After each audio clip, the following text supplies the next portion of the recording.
Hey, I'm sitting here with Gillian Hollis, one of the great sopranos of the opera stage. She's, a lot of people talk about playing Cupid, but you've actually played Cupid. I have played Cupid. Yeah. It Madison just Opera and Orpheus in the Underworld. just last May. How was it? It was a blast. I have always wanted to play a pants role. Like I really lust after Oscar and things like that. As a high soprano, I don't usually get to do it. It was some of the most fun I've ever had on stage to get to like be Cupid the boy and just kind of strut around. It was way too fun. Well, we hope you're going to have a lot of fun with ours, the Elixir of Love, October 21st and 23rd here in Mobile. Really looking forward to it. It's a great opera. Donizetti's music is so beautiful, and it's just a treat for everyone to get to do that. You get to play the role of Adina. Tell us about Adina and what you think about her. I really like Adina. She resonates with me. I think she is a very practical woman, but she also has a romantic side. When we first meet her, she's reading a book to the townspeople about a romance, and she has a little vindictive streak, which I also kind of resonate with a little bit. We all have a little of that in us, Not but too much truth here, no, no, no. But she's layered. She's layered. I think she's a little standoffish, but she's romantic, vindictive, but she's loving. I think she wants to take care of her people. And I think she also has a sense of humor. She really is bemused by Belcore and things like that. She's got a lot of layers. I like her. It's interesting to me that really in the end, she's the only one that's clear-eyed. She's the only one that really sees the situation for what it is. But it's funny, but it's always sort of one of those questionable things about why does she agree that she's going to marry Belcore? What's the I truly think she never has any real intention of marrying him. I think she gets carried away with being really, really, really ticked off at Nemorino and just wants to get back at him so bad that she's willing to take this farce to all sorts of levels. I don't think she ever has any intention of doing it, but she does get a little carried away. And how many times have we seen that in movies and in real life, where we tend to play somebody even though that we love them and we want to move them in a certain direction. She Yeah, does that quite well, but it creates a great comic atmosphere too. So I'm glad that she takes that long to set things right. me Uh, too. the whole opera to me is like a comfort food. It's very satisfying musically. It leaves you feeling all warm and happy. And why do you think that Donizetti's opera is so appealing? I absolutely agree. I think it's like a big bowl of mac and cheese that your mom made. It has beautiful melodies, but it also has funny music in it. Like Belcore's music is very silly. It has layered characters. It has a happy ending, which you don't always get in opera, you We're know? not we're not killing an opera character this entire Nope. season. Nobody's dying. Oh, how that's wonderful. Very unusual too. What a generous season. Yeah, but Right. and at no point are you afraid that anybody's going to die either. There's no moment in this opera where I mean, Bill Corey does threaten Nemorino a little bit, but it is always like bluster.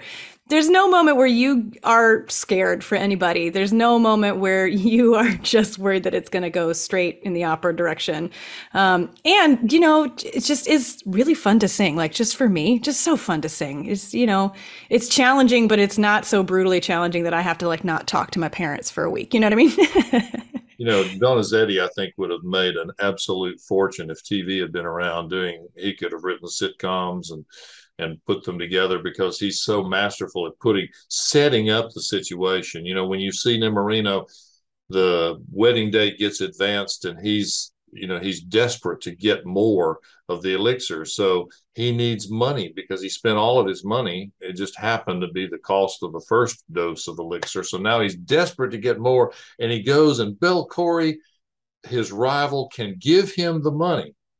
But in getting the money, I mean, you can just see it developing that in Puro Nemorino, he's going to get 20 scudi in order to be able to buy the elixir but then he's going to be in the army and he's going to be marched away, and He doesn't really think it through, does he? That's right. It's just sort of a like you can just see these people are not going to win, and yet they eventually do. It all comes out right in the end.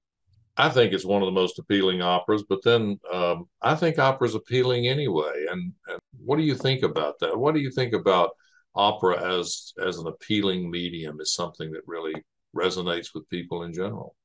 I love talking about this. I think about it all the time. I do a lot of outreach work with kids, and I do a lot of talking to adults who have never been to the opera before. So I kind of have a lot to say about it, but I'll try and keep it short. My favorite thing about opera is the stories. I think you just get all kinds of human stories. You get death and grand love, but you also get comedy, and you get these real human moments like Adina at the end of the show when she finally says, basically, I'm sorry and I love you. And you can get stories on TV too. You can get stories in musical theater, and they're always beautiful and they can be very grand.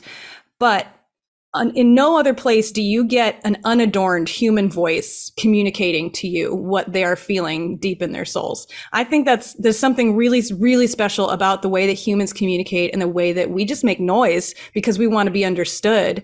And I think opera takes that to extreme heights. I think you can't sit in front of a magical trained voice and not be moved. I was sitting at La Boheme here at Kentucky Opera just the other night, and the director opened the show saying, has anybody never been to the opera before? And the woman right next to me raised her hand, and I said, oh, welcome. La Boheme is a great first opera.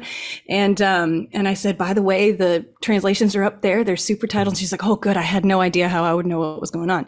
And after the first duet, the soprano hits this gorgeous high note. It's all over the room. It's just sparkling everywhere. And I hear her under her breath go, wow, her first opera.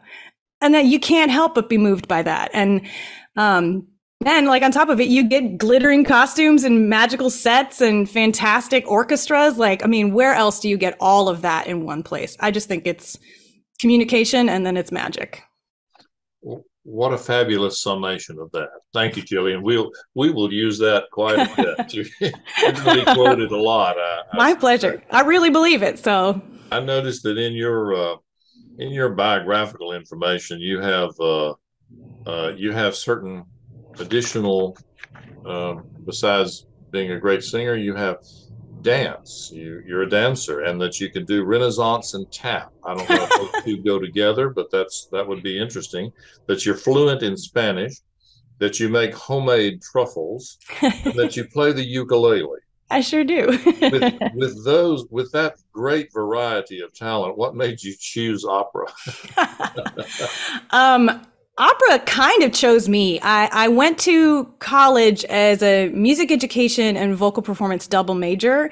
And all I really knew at that point was that music was the thing I liked best. And that I just had a good time doing it. And honestly, I knew nothing about opera. I knew nothing about the business. I knew very little about what I was getting myself into. But I took one course of education classes and it was like, this isn't for me. This is for people made of something else. This is for sterner people, maybe. And it wasn't until I went to a program in Salzburg, Austria, during the festival, where we were just surrounded by opera and by art song and by gorgeous voices and this old town and these chocolate shops and beer. And they had La Traviata up on a jumbo screen in the Residenzplatz. And it was in Italian with German subtitles. I had never seen it before. And I just sat down with my truffles in my beer and watched it and just gleaned as much information as I could from the little Italian that I knew and the little German that I knew, and was sobbing by the end of the show. It's still my favorite opera to this day. And it finally clicked in that moment what it was that I wanted to do with this voice that I had, that I was like, oh, I'm pretty good at that, I guess. Like, it's fun. I like doing it. It's kind of easy for me. And then I was like, oh, okay, I can be her. I can be Violetta. I can wear dresses and sing high notes and then ultimately tell a story and be part of something huge, be part of something marvelous. So I came home and I told my voice teacher at the time, Dominic Cosa, like, I get it. Okay. What do I do now? So that's really what led me into opera. My family is very, very musical. My stepfather's a conductor. All my other parents sing. My grandparents sing. So I was kind of doomed to be a musician anyway. But that was the moment that it really clicked that opera was for me.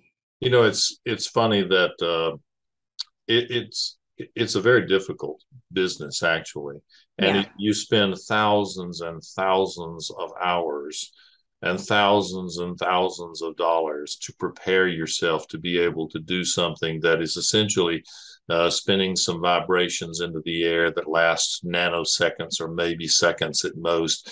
And yet, don't you find it's one of the most satisfying things to the human spirit? It's just something that feeds you as well as giving grace to the audience. Yes, absolutely. I love the way you put that, spinning vibrations. I really believe that every human with a voice is capable of singing, and I believe everybody should sing. And I also believe that it is a gift that we as performers give to the audience. I remember I was in a production of Pirates of Penzance, and I thought it's a silly show. I thought I did a good job. I thought it was funny, and we went out afterwards to greet the audience. And this woman came out. It was in a circus tent in Vermont in the middle of the summer, so we were all just sweating our makeup off. And she walks out of the tent. She sees me. She stops in her tracks, and then she bursts into tears and falls into my arms. And I was like, this wasn't Bohème. This wasn't Traviata. This wasn't Lucia. She just said that was the most beautiful sound I'd ever heard. And I didn't know that's what I was giving that woman that day. You just never know when somebody walks in off the street what you can give them that day. So the fact that you're getting something from it too is just a really special kind of transaction that we do as humans, as performers, as audience members. It's really special. We're looking forward to hearing your gift here in Mobile, October 21st and 23rd. The Elixir of Love. You can get tickets at mobileopera.org. Thank you, Gillian. Look forward to seeing you soon. Thank you, Scott. I'm so excited.